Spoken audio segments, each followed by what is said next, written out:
बहुत समय पहले की ये बात है।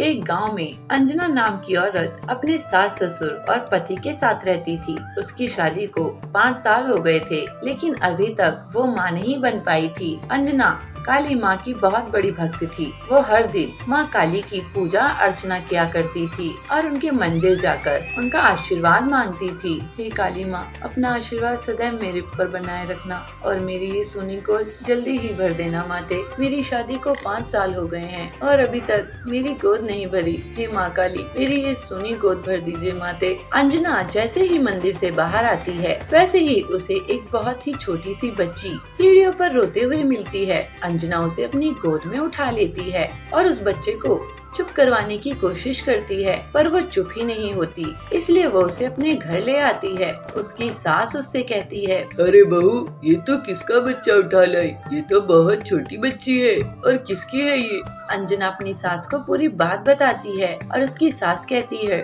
ठीक है बहू, क्या पता माता रानी तेरी कोई परीक्षा ले रही हो। वो देखना चाहती हूँ कि तू माँ बनने के योग्य है भी या नहीं। हाँ माँ जी, आप सही कह रही हैं। मैं इस बच्ची का अपनी सगी बेटी की तरह ख्याल रखूंगी। अंजना उस बच्ची का बहुत ख्याल रखती है और उसको बहुत लाड प्यार से खिलाती है। वो उसका अपनी सगी बेटी की तरह ख्याल रखती है। ऐसे ही 6 महीने बीत जाते हैं। एक दिन वो बच्ची खेलते हुए सड़क पर निकल आती है और सड़क से गाड़ियाँ जा रही थी। अंजना की उस पर नजर पड़ जाती है और वो उसे उठा लेती है, लेकिन तभी सामने से आ रही गाड़ी से उसकी टक्कर हो जाती है और वो वहीं गिर जाती है। उसकी सास की उस पर नजर पड़ती है और वो उसे डॉक्टर के पास ले जाती है। तो डॉक्टर उसकी जांच करते हैं और कहते हैं, हाँ जी, घबराने की कोई बात नहीं है, बल्कि ये तो खुश होने का समय है। आपकी बहू माँ बनने वाली है और बहुत ही जल्द आपके घर में एक नन्हा मेहमान आने वाला है। ये सुनकर अंजना और उसकी सास बहुत खुश होती हैं। अगले दिन अंजना उस बच्ची को ढूंढ रही थी। वो उसे घर में कहीं नहीं मिल रही थी।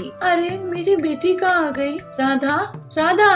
तभी उसे राधा काली माँ के मंदिर में जाती हुई नजर आती है। वो उसके पीछे पीछे जाती है। तभी वो देखती है कि वो बच्ची उस काली माँ की मूर्ति में समाहित हो जाती है और काली माता प्रकट होते हैं। अंजना बेटी, मैं तेरी परीक्षा ले रही थी और तू मेरी परीक्षा में सफल हो गई है। बहुत ही जल्द तू एक बेटी को जन्म देगी और तुझे किसी प्रकार का दुख नहीं रहेगा। बेटी, तू खुश रहना, मेरा आशीर्वाद हमेशा तेरे साथ है। देवी काली ऐसा कहकर अंतर ध्यान हो गई और कुछ महीनों बाद अंजना ने एक बेटी को जन्म दिया। अंजना ने उसका नाम राधा रखा और काली माँ का आशीर्वाद लिया।